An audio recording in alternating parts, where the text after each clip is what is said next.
अस्सलाम वालेकुम। आप देख रहे हैं की न्यूज एचडी। मैं हूं हारिस अली शाह गिलानी। चलते हैं आज की हम खबरों की तरफ। एमडी गेट इम्तहान के दौरान फुल प्रूफ सिक्योरिटी इंतजाम। रुक करेंगे साहिवाल का, जहां से रिपोर्ट कर रहे हैं हमारे नुमाइंदे मियां अली रजा।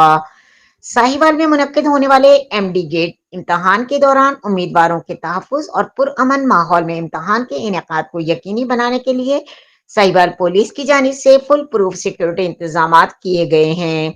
इस सिलसिले में इम्तहानी मराकज और अतराफ में 4 गजेटेड अफसरान, 9 इंस्पेक्टर और एसएचओज, 40 से जायद अपर सब ऑर्डिनेट, 170 लोअर सब ऑर्डिनेट, 40 से जायद लेडी कांस्टेबलान, इलीट फोर्स के 5 टीमें और ट्रैफिक पुलिस के 94 एहलकार मुस्तैद के साथ फ्राइज सर अंजाम दे रहे हैं।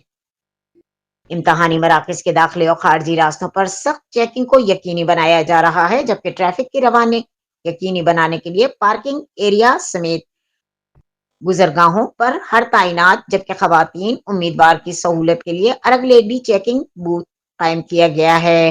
डीपीओ साहिवाल राना ताहिर रहमान खान ने इस मौके पर कहा कि साहिवाल पुलिस के तमाम अफसरान एहलकारान इम्तहान के पुरअमन और शफाफ इनेकाद के लिए हम वक्त अलर्ट हैं। उन्होंने मजीद कहा कि उम्मीदवारों और वालिदैन के तहफ्फुज को हर मुमकिन तौर पर यकीनी बनाया जा रहा है।